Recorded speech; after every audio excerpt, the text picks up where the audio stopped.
Well, the Duchess of Sussex has revealed the horror moment her son Archie narrowly escaped a fire in his nursery. Meghan and Prince Harry are a total disaster when it comes to keeping domestic staff. And of course, we know for a long time that the executives in their business are leaving in droves, often making complaints in regards to their mental health. But far less is written about the cooks, about the cleaners, about the ground staff, and specifically about the nannies. Because Harry and Meghan do not closely care for their own children. I mean, I can't imagine anyone getting someone like that. It's just too much. Well, I remember right in the early days, Angela. I mean, look, we do acknowledge this one nanny has stayed on and, of course, featured in the Harry and Meghan Netflix documentary. But I remember in the early days, Angela, when they went through these 3 nannies in 6 weeks, of course, it was all the fault of the nannies, you know, the terrible nannies. It's interesting because she says, I think, in regards to the fire in Archie's bedroom, that the firm didn't want to mention it, didn't want to say anything about it, and just wanted to sort of, you know, stiff lip and carry on. And so she would have been looked down on by the family if she hadn't got. Something happened inside Meghan Markle's Montecito mansion, and it's not something people were meant to hear about. A woman who worked inside that home, long hours, early mornings, late nights, has now stepped forward, and what she describes?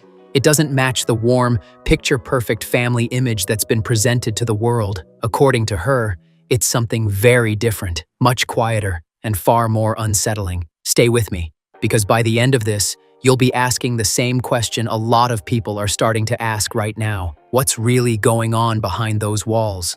Welcome to Crownara, where royal drama gets broken down piece by piece, and trust me, you do not want to miss what unfolds next. Subscribe now and stay with the channel for the latest twists, major claims, and non-stop royal updates. Now, everyone already knows about the high-profile exits. They were sleeping at the wrong hours. Harry and Meghan never look to themselves, do they? And the problem is, this isn't just about the nannies, is it? This is about all of the domestic staff who seem to leave at a very high volume. And that is surprising, Angela, given what they're being offered. I mean, come on, you're being offered a big home within a mansion in Santa Barbara, but it's still such a miserable environment because of how unhappy the principals, Harry and Meghan in this case, really are. The executives, PR teams, communications directors, chiefs of staff, the constant turnover at Archewell has been widely talked about. At this point, it's almost become a pattern. More than 20 senior staff reportedly gone, with some insiders even calling it a survivor's club. But here's what many people haven't been focusing on.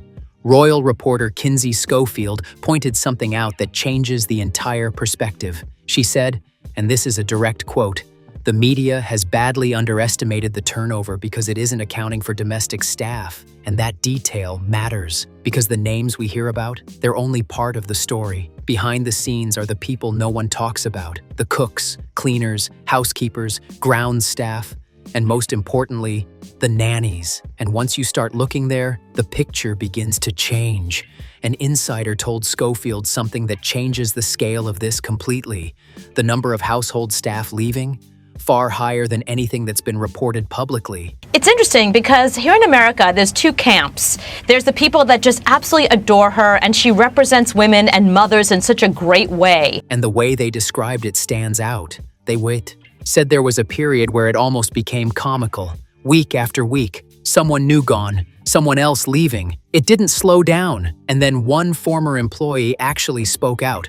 Just one word to describe the experience: dehumanizing. They said, "I spent a lot of time with Meghan Markle, and the way she treated me can only be described as dehumanizing." But here's what makes it more striking. They also said it didn't start that way. According to them, things shifted after 6 weeks. 6 weeks. That number matters because it keeps coming up again and again. Now let's move to something else that's raising eyebrows. A nanny job listing connected to the household surfaced, and when you actually look at the details, it stands out immediately. Here's how the family is described: a loving and dynamic family. Dynamic.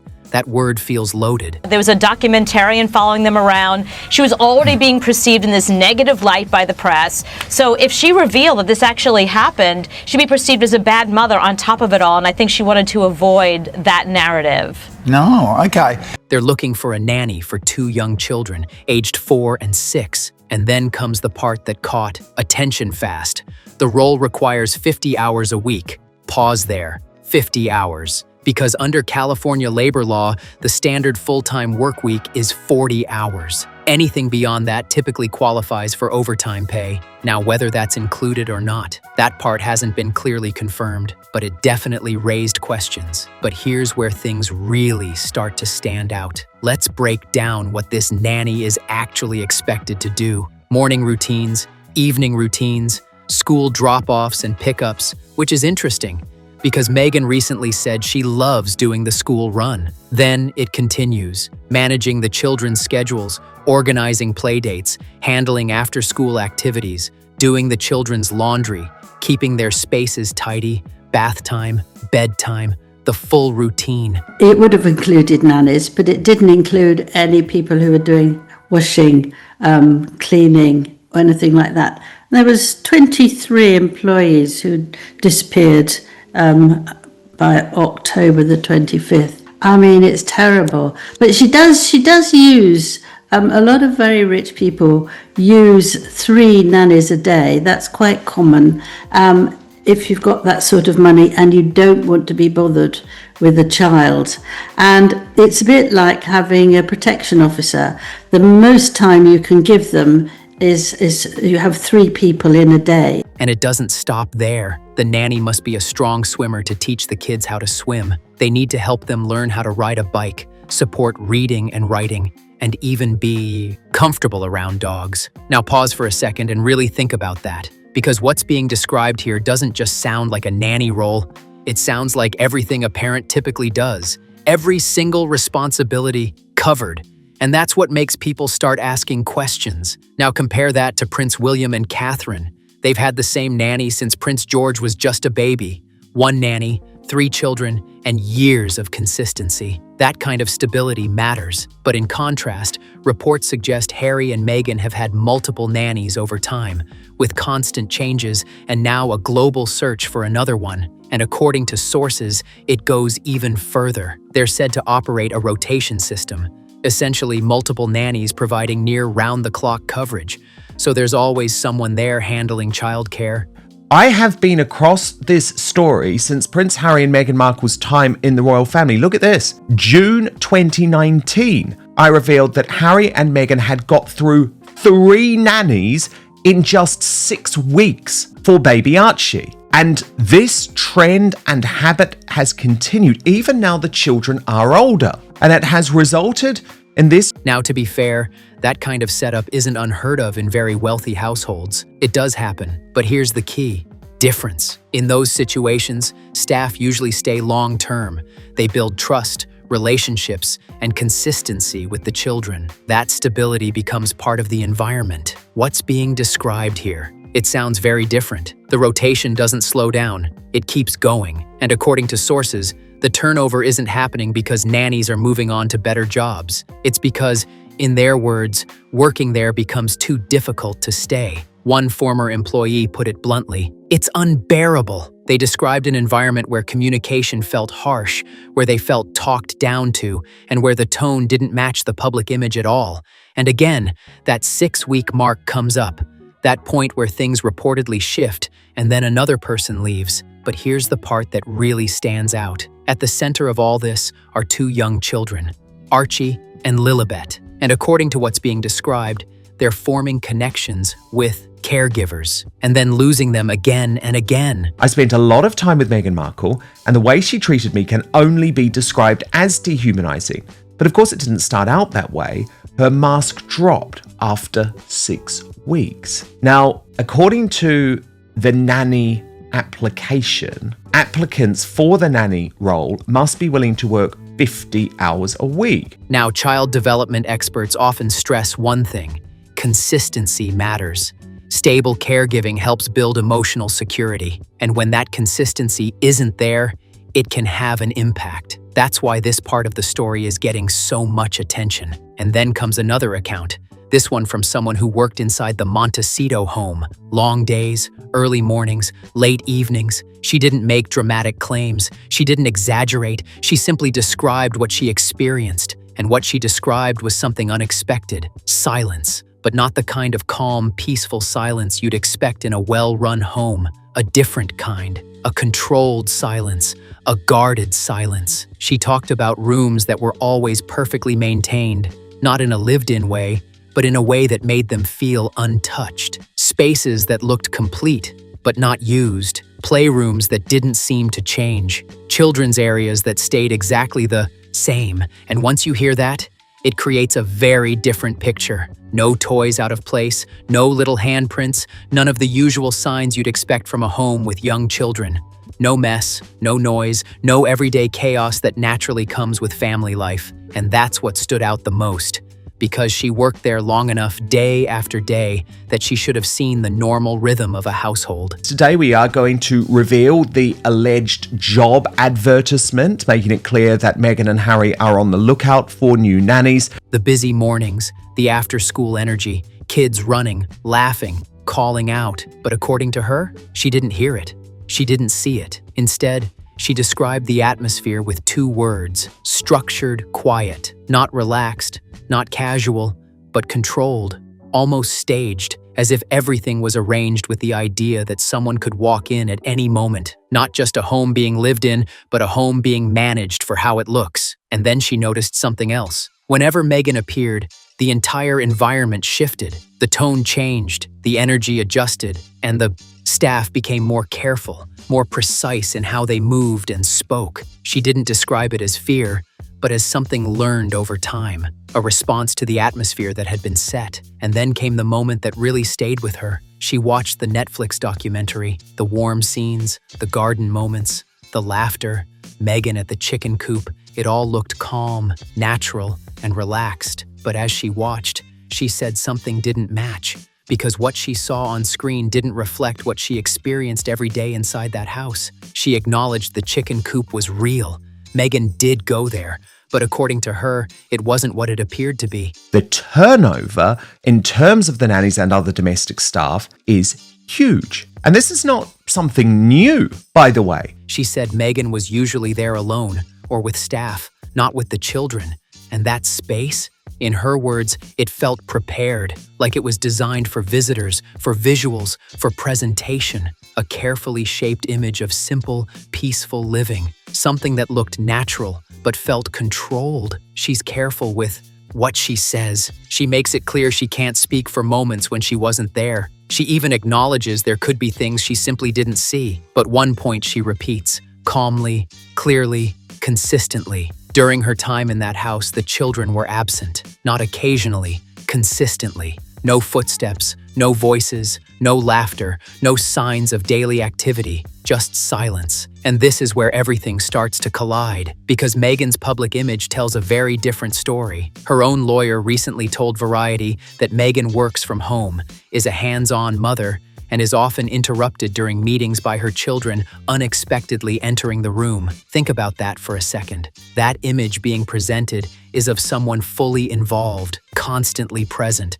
balancing work and family in real time. But at the same time, there's a global search for a nanny requiring 50 hours a week. Seeking an experienced full-time nanny to join their household and care for their 2 bright, kind-hearted young children aged 4 and 6. The family lives at a beautiful home just minutes from the beach, surrounded by hiking trails and a close-knit community of friends and support. There are reports of multiple nannies working in rotation, covering childcare throughout the day and the setting. A large estate with multiple rooms and dedicated office space. So people started asking questions, because those 2 versions don't seem to line up easily. One version shows a parent constantly interrupted by children during work. The other shows a structured system built to ensure childcare is consistently managed. And that contrast is what's fueling the conversation. A source reacting to the lawyer's statement pushed back strongly, questioning how both things could be true at once, because the image being presented publicly suggests one kind of daily life, while the reported structure behind the scenes suggests something else entirely. And then there's another layer. Meghan has spoken about enjoying everyday moments, like school runs, but the nanny role reportedly includes handling school drop-offs and pickups. Again, two versions that don't easily fit together, and that's where the confusion builds. What's interesting about that is that California labor laws state that the standard work week is actually 40 hours. Any hours worked beyond 8 in a single day or 40 in a week must be compensated at 1.5 times the employee's regular rate of pay. Because when one side presents a warm, active family environment and the other describes something quiet, structured, and carefully managed, it creates a gap. And once that gap is noticed, people start asking more questions. The bigger picture here isn't really about nannies. It's about perception and consistency, because Meghan Markle's entire post-royal identity has been built around authenticity, around reclaiming her story, being open, being real, a hands-on mother, a relatable figure, someone different from the institution she left behind. That's the image that's been presented. But then you have these other pieces: the nanny situation, the reported staff turnover, the housekeeper's account, even the job listing itself. And each one adds another layer of doubt for some people. Not proof, but pressure on that image. At the same time, there are reports of instability within Archewell. Multiple senior communications staff reportedly leaving within a short period. Industry observers calling that level of turnover unusual. The nanny will assist with morning and evening routines, school drop-offs, and pickups. You Meghan telling Jamie Kern-Lena that's one of her favourite things to do. One insider even described losing several high-level advisors in under a year as something that doesn't typically happen in a well-functioning organization. And then there's the broader picture. Projects that haven't landed as strongly as expected, partnerships that haven't expanded the way many predicted, and a public presence that seems to be shifting. The high-profile circle that once surrounded them, it appears quieter now. And alongside all of that, another nanny reportedly leaving, another search beginning, and more questions being asked. Each piece on its own might not mean much, but together, they create a narrative that people are paying closer attention to. Another person walks through those gates, works inside that home, and then eventually walks back out. And when they leave, they carry something with them. Not just what they saw, but also what they didn't see. And that's what makes this stand out. Those sort of ones are, a nanny who is happy to go to take their child to see a friend and can make friends with their nanny. A lot of women try and do that because it makes it nice for the nannies and nice for the children and very relaxing. But obviously that's not on there. They've got to work like mad. Because the woman who spoke about her experience isn't asking anyone to blindly believe her. She's not making loud accusations or dramatic claims. She's simply describing what she observed. Rooms that stayed perfectly tidy, linens that didn't seem to be used, playrooms that never changed, and a silence she couldn't explain. That's it. So now it comes down to you. Draw your own conclusions, but ask yourself this: if everything inside that home matched the image being presented publicly, would the people working there be describing something so different? That question is what people can't stop thinking about. If this got you thinking too, hit that like button, drop your thoughts in the comments. I want to know where you stand on this. And make sure you subscribe and share this with someone else following the story, because this isn't over, not even close.